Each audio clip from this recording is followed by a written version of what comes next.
Halo, selamat pagi pemirsa, apa kabar Anda di hari ini? Senang sekali kami dapat kembali menjumpai Anda dalam Berita Papua pagi ini.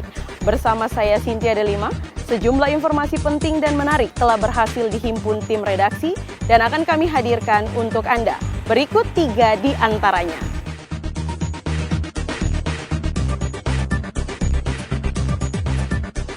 Kelompok bersenjata teroris Papua kembali berulah dengan membakar puskesmas dan sekolah di distrik Kiwirok, Kabupaten Pegunungan Bintang. Pemancing di Mimika tewas setelah terjatuh ke sungai. Jelang PON, atlet catur, futsal, dan bola tangan terus berlatih.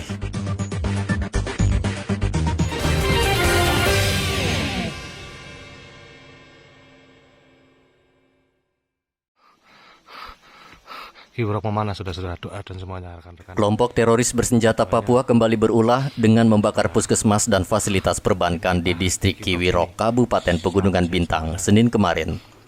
Pembakaran ini dibenarkan Kabid Humas Polda Papua, Kombes AM Kamal. Ia mengatakan saat ini petugas di lapangan masih menyelidiki kelompok yang membakar fasilitas masyarakat tersebut. Polda Papua hingga saat ini belum mendapat informasi perkembangan terakhir di lokasi. Apakah ada korban jiwa maupun terluka karena wilayah tersebut belum tersedia jaringan internet. Tadi pagi terjadi penyerangan terhadap pengamanan perbatasan TNI Polri yang ada di distrik Kiwirok, ya. Oleh kelompok kriminal bersenjata. Terus kemudian mereka melakukan pembakaran terhadap fasilitas umum, puskesmas dan kantor perbankan. Jadi rekan-rekan kami masih melakukan upaya-upaya pengejaran sekaligus untuk mengungkap siapa yang melakukan sesungguhnya. Ya, kita masih dalami tentang peristiwa yang terjadi tadi pagi.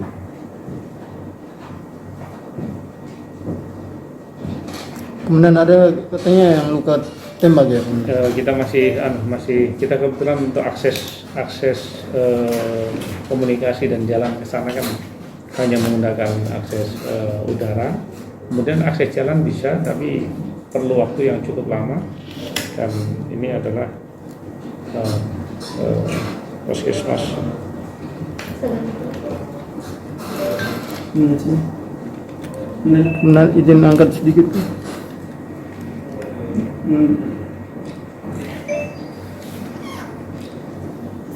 Jadi kami cukup sayangkan peristiwa itu terjadi di mana kita semua sedang berupaya untuk menciptakan situasi aman dan nyaman di wilayah Papua.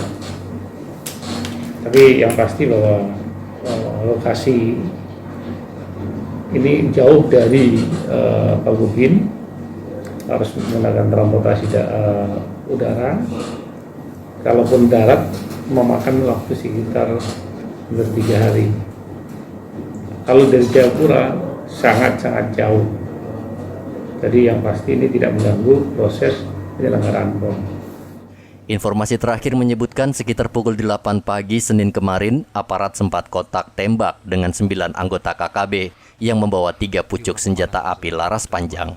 Lalu disusul pembakaran sejumlah fasilitas publik seperti kantor kas Bank Papua, pasar, puskesmas, hingga bangunan SD Inpres Kiwirok. Riantonai melaporkan dari kota Jayapura, Papua. Bang, sudah mulai.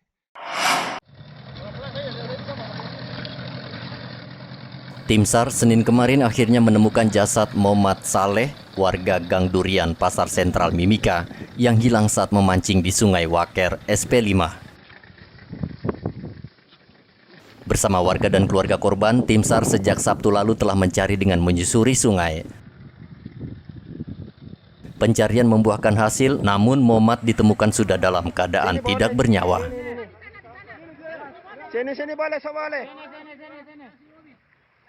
Jasad korban langsung dievakuasi ke rumah sakit umum daerah dan selanjutnya diserahkan ke keluarga. Muhammad bersama anaknya berusia 10 tahun memancing di Sungai Waker SP5 Sabtu lalu.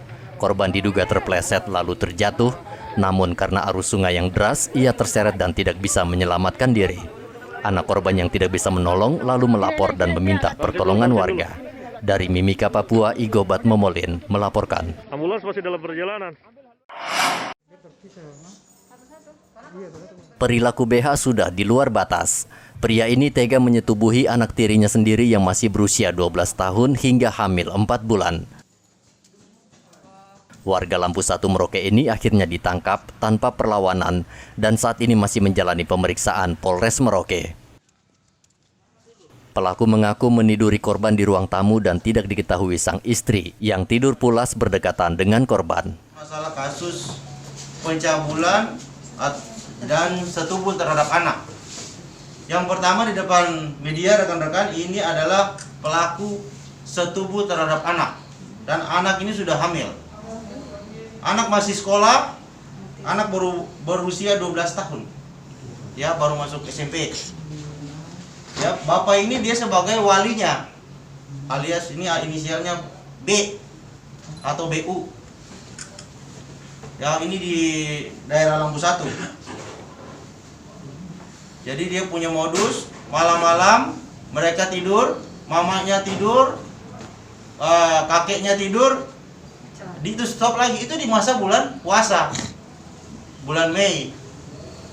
Kemudian dia lanjut lagi kedua kali bulan April, di masa bulan puasa juga dia lakukan itu. Anak ini akhirnya hamil sampai sekarang. Ya, posisi anaknya ini adalah anak tiri. Ya, anak tiri. Jadi kita kenakan dia di pasal 81 ayat 3. Jadi hukumannya 15 tahun ditambah sepertiga dari 15 tahun. Jadi kurang lebih 20 tahun. Ya, tapi ini predator-predator anak ini tidak ada ampun. Ya, teman-teman harus ekspos ke media biar Merauke ini aman dari predator-predator anak. Polisi menjerat pelaku dengan Undang-Undang Perlindungan Anak dengan ancaman maksimal 20 tahun penjara. Muhammad Ridwan melaporkan dari Merauke, Papua.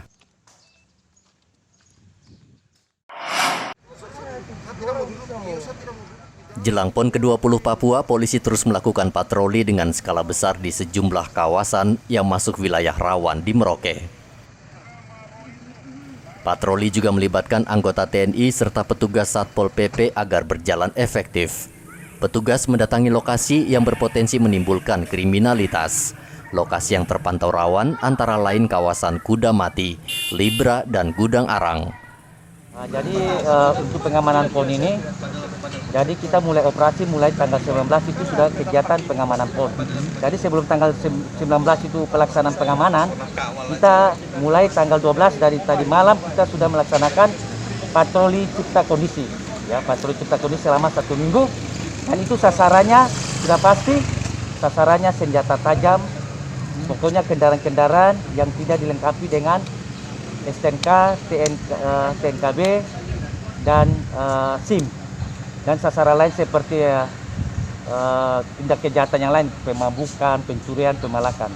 Jadi itu sasaran kami untuk kegiatan pengamanan PON. Ya, jadi untuk saudara-saudara kita atau kontingen yang sudah mendalui di Kabupaten Merauke, jangan khawatir. Jadi dari Polres Merauke sudah melaksanakan patroli dari Ibu Kasat Lantas sendiri bersama anggota setiap malam, bahkan dari Raja Wali sudah mobile untuk menciptakan keamanan dan ketertiban di wilayah hukum Kabupaten Merauke. Jadi jangan khawatir, semua kita menjamin aman, situasinya aman. Dan apabila memang ada terjadi sesuatu, silakan menghubungi di SPKT kita. Sudah ada nomornya, nanti kami akan share nomornya. Kepolisian saat ini menerapkan pengamanan super ketat saat pelaksanaan PON ke-20 di Merauke yang merupakan salah satu tuan rumah. Aparat tidak mau mengambil resiko demi keamanan dan kenyamanan para kontingen yang akan datang dari beberapa daerah di Indonesia. Muhammad Ridwan melaporkan dari Merauke, Papua.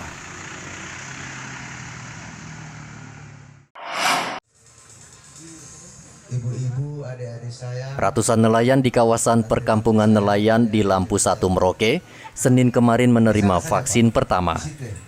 Sejauh ini sebagian besar nelayan di Merauke belum divaksin sehingga mereka sangat rentan tertular COVID-19. Namun di sisi lain, vaksinasi terhadap nelayan juga agak sulit dilakukan karena mereka lebih sering melaut mencari ikan, sehingga vaksinasi tidak bisa dilakukan secara serentak dengan jumlah peserta yang banyak. Ini kamu vaksin yang pertama atau yang kedua? Siap yang pertama. Siap yang pertama. Kenapa memang mau vaksin? Saya mau sehat, saya mau terhindar dari COVID. Oh gitu. Ini kesini kesadaran sendiri atau memang disuruh? Siap sendiri. Siap sendiri ya. Mau vaksin ya? Vaksin yang keberapa? Kenapa mau vaksin Ibu? Kenapa mau vaksin? Yo, ambil Cuma sehat ya. Kesini dengan siapa? Kesini dengan siapa? Satu dia dekatnya satu. Oke. Karena banyak nelayan yang belum divaksinasi, Pemda menyediakan ratusan dosis vaksin. Petugas Dinas Kesehatan Merauke berharap nelayan mau divaksin sehingga mereka bisa bekerja dengan aman. Muhammad Ridwan melaporkan dari Merauke, Papua. Pembelajaran tatap muka sebentar lagi akan diberlakukan di seluruh sekolah negeri dan swasta di Kabupaten Kota, Papua Barat. Untuk itu, pemerintah Papua Barat terus melakukan vaksinasi di Manokwari Selatan. Gubernur Papua Barat Domingus Mandacan dan Wakil Bupati Manokwari Selatan, Wempi Rengkung, melihat langsung vaksinasi pelajar di SMP Negeri 2 Manokwari Selatan. Gubernur berharap orang tua siswa mendukung program ini agar belajar tatap muka terbatas berjalan lancar. Gubernur juga mengatakan, vaksinasi ini merupakan program pemerintah untuk kesehatan bersama. Siswa-siswa SMP ataupun SLTP itu kita sudah lakukan juga di SMP Negeri 01 Manokwari dan juga di SMP IPK Manokwari pada tanggal 7 ya, tanggal 7 September 2021 yang lalu, dan hari ini ya tepat tanggal 11 September 2021 kita ada di Kabupaten Manokwari Selatan juga untuk langsung Merdeka Belajar tatap muka terbatas bagi pelajar SMP Negeri 2 Rasiki Manokwari Selatan, tapi juga bagi SMP atau SMP yang lain baik itu negeri maupun swasta yang ada di Kabupaten Manokwari Selatan. Saat ini Papua Barat tengah diberlakukan PPKM level 4 dengan pelacakan yang ketat. Sedangkan Manokwari diberlakukan level 3. Untuk Teluk Bintuni, Teluk Wondama dan Kabupaten Fakfak berada di level 2. Gubernur meminta masyarakat segera melapor ke petugas jika ada yang positif COVID-19 sehingga bisa segera ditangani.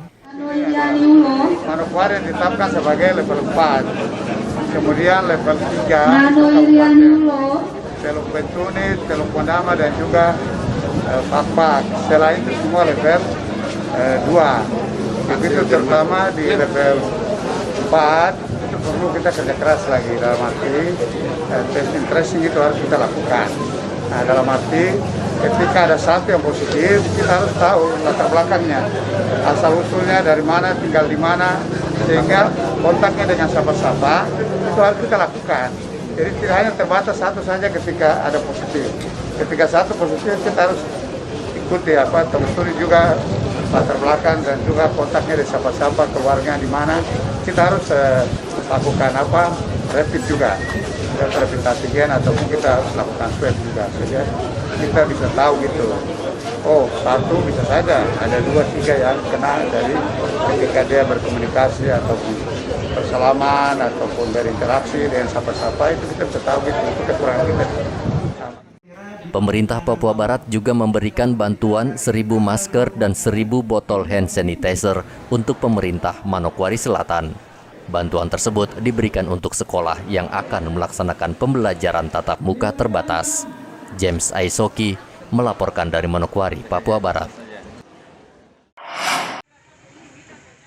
Polisi terus menghimbau warga di Merauke untuk segera divaksin. Saat ini masih banyak warga yang enggan karena berbagai alasan.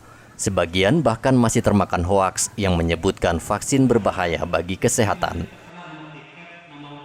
Merauke yang menjadi tuan rumah PON ke-20 juga mewajibkan warga menunjukkan sertifikat vaksin bila ingin menyaksikan pertandingan secara langsung. Polisi bahkan telah disiagakan di setiap venue pertandingan sehingga tidak ada penonton yang bisa masuk tanpa divaksin terlebih dahulu. Tanggapan dari kepolisian sendiri untuk pengamanan seperti ini, Pak Bakal? Tugas kita melakukan pengamanan ya, hal-hal yang diatur terkait boleh dan tidaknya yang masuk itu kan tergantung panitia. Yang jelas tugas kita hanya mengamankan. Ya. Apapun hal-hal yang berhubungan dengan keamanan ya kita tindak lanjuti. Gitu. Tapi jelas setiap ada dan tidaknya ya, kita siapkan personel untuk mengamankan. Tapi setiap warga yang akan menontonnya Pak diwajibkan untuk memperlihatkan kartu vaksin. Ya kita ikuti aturan itu, kalau sudah aturan dari PB PON seperti itu. Gitu. Tapi untuk mereka yang tidak punya kartu vaksin tetap ditolak untuk nonton, Pak. Sekali lagi, aturan itu bukan dari kita. Begitu. Ya, kita tidak bisa bicara menolak atau tidak. Yang jelas tugas kita untuk mengamankan. Ya, nanti bisa dikoordinasikan dengan panitia dan kita sudah berkoordinasi juga dengan panitia. Yang jelas kan terkait yang boleh masuk atau tidak. Ya. Di dalam pertandingan itu ada bidang tugas yang mengatur itu. Ya. Tugas kita menjamin, memastikan situasi dalam pelaksanaan PON berjalan aman dan kondusif. Tapi tentunya dengan prokes yang ketat ya Pak? Tentu saja prokes. Di Merauke akan diperlombakan sebanyak 6 cabang olahraga yakni bola kaki putri, gulat, anggar, wusu, balap motor, dan catur. Muhammad Ridwan melaporkan dari Merauke, Papua.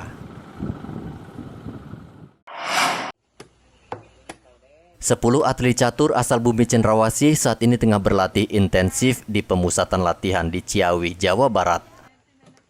Mereka ditargetkan menyumbang 4 medali emas di perhelatan Akbar PON ke-20 Papua. Mereka digembleng agar bisa bertarung menghadapi pecatur tangguh dari Jawa Barat dan DKI Jakarta. Tim catur Papua saat ini diperkuat Grandmaster Indonesia, Cerdas Barus, sehingga peluang emas terbuka lebar. Asisten pelatih tim cabur catur Papua Banjir Ambarita mengatakan Papua harus bisa mengukir prestasi di cabang olahraga catur karena menjadi tuan rumah PON, apalagi diperkuat salah satu Grandmaster catur Indonesia. Kan kita hampir 7 bulan TC di Ciawi, ya siapannya udah maksimal. Nah kalau target awal kita kan minimal 4 medali emas ya. Dan kita ngarapin dengan bergabungnya si Cerdas Barus yang Grandmaster di kelompok kategori, ya apa yang diperebutkan di medali di situ kita bisa,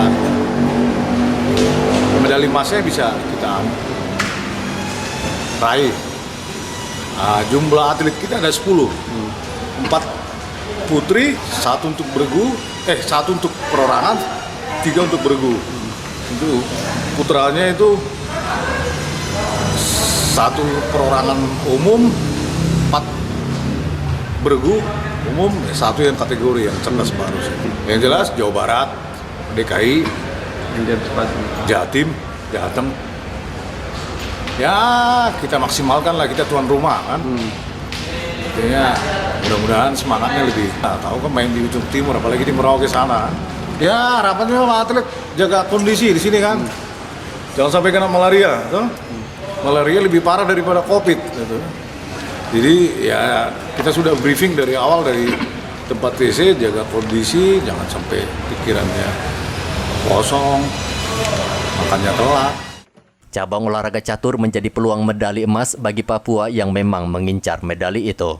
Namun pertarungan tidak mudah karena sejumlah lawan tangguh sudah menanti di PON seperti dari Jakarta, Jawa Barat, Jawa Timur, dan Jawa Tengah. Hendra melaporkan dari Jayapura, Papua. Tim futsal Papua yang telah berada di Mimika terus berlatih meningkatkan kemampuan di ajang PON ke-20 Oktober nanti. Pelatih tim futsal Papua Daud Arif mengatakan dalam waktu dekat akan melakukan pertandingan uji coba di lapangan futsal Mimika. Daud Arif saat ini sudah menyiapkan 1 tim futsal putra untuk PON 20. Tim tersebut sudah siap bertanding dan saat ini tengah berlatih keras di Mimika. Futsal sendiri akan mulai bertanding di PON itu tanggal 24 September sampai dengan 3 Oktober. Itu duluan, cabur-cabur permainan itu ada duluan untuk bertanding sebelum pembukaan tanggal 2 Oktober sampai dengan penutupan tanggal 15 Oktober. Jadi kita futsal, sepak bola, putra-putri itu duluan bermainnya. Begitu. Kita futsal khusus putra saja. Putri tidak ada. Begitu. Di provinsi-provinsi itu ada 8 tambah dengan Jawa Barat dan Papua, jadi kita 10 provinsi yang bertanding nanti di PON. Ya kita di sini ya kita dalam rangka menjelang PON itu kan kita perlu harus uji coba supaya anak-anak mereka terbiasa dengan uji coba, supaya mental bertanding mereka, kepercayaan diri mereka itu tetap ada. Supaya nanti waktu bertanding mereka harus terbiasa. Kita kan sudah ada 17 orang. 17 orang ini kan nanti ada yang dicoret. Kan sesuai dengan kuota di PON, THB kita itu kan futsal hanya 14 pemain saja. Jadi pasti ada 3 orang yang harus didegradasi. Nah, sekarang sudah 14 orang sudah ada berapa yang masih tinggal nanti ya mungkin ada waktu mereka bisa balik ke Jayapura atau mesti di sini nonton pun tidak apa-apa. Jadi sekarang sudah ada 14 pemain. Dari Kabupaten Timika itu ada 3 orang yang ada di sini. Kenapa kita pakai mereka? Karena kalau mereka main di sini kan ada pendukung dari masyarakat di Timika, karena pasti orang tuanya ajak saudaranya begitu ya. Jadi pasti ada dukungan dari teman-teman atau masyarakat di Timika karena melihat ada orang Timika yang main di futsal PON Papua. Dalam waktu dekat ini, sejumlah tim futsal dari berbagai daerah akan tiba di Mimika dan akan melakukan uji coba sebelum bertanding ajang PON 20 Papua. Dari Mimika, Papua, Igobat Momolin melaporkan.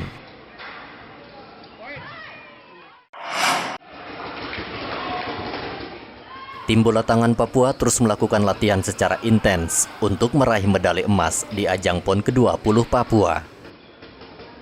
Pelatih bola tangan Papua Joni Seprianus merasa optimis karena selama 2 tahun ia sudah menggembleng para atlet bola tangan ini.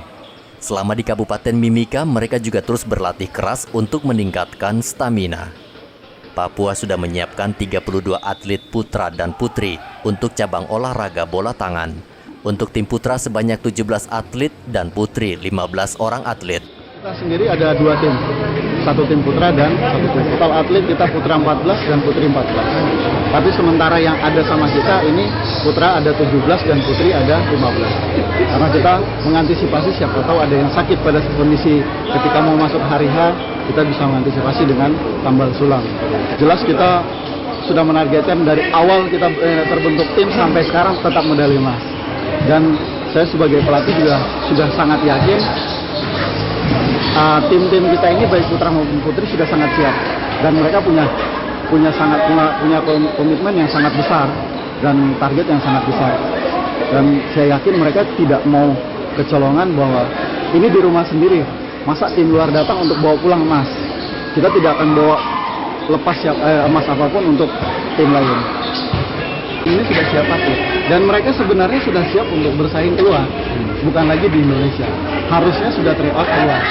Karena keinginan saya kemarin, keinginan sebagai pelatih bahwa kita tim Papua harus tryoutnya ke luar negeri, dimanapun itu. Karena dari postur dan gestur mereka ini sebenarnya sudah bukan bersaing di nasional, dia sudah harus di internasional. Baik juga. Dan mungkin ke depan harapan kita sebagai pelatih, siapapun yang nanti mengurus atau memegang tim mungkin bisa mengelola tim ini melanjutkan di PON berikutnya, agar ketika kita juara umum di tuan rumah sebagai di kandang sendiri, ketika nanti di PON berikut kita juga harus juara gitu, supaya juara itu teruji. Dalam uji tanding dengan tim bola tangan Jawa Timur pada April lalu di Semarang, Jawa Tengah, tim Papua meraih kemenangan tipis. Joni mengatakan lawan berat yang bakal dihadapi tim Papua adalah tim bola tangan Kalimantan Timur yang pernah ditanganinya. Namun ia yakin anak didiknya akan meraih juara dan mengharumkan nama Papua di ajang PON 20 Papua pada Oktober mendatang. Dari Mimika, Papua, Igobat Momolin melaporkan. Pemirsa, berita yang baru saja Anda saksikan sekaligus menutup jumpa kita dalam Berita Papua pagi ini. Saya Cynthia Delima bersama kru yang bertugas ucapkan terima kasih. Kami pamit undur diri. Selamat pagi, semangat pagi, Wanyambe.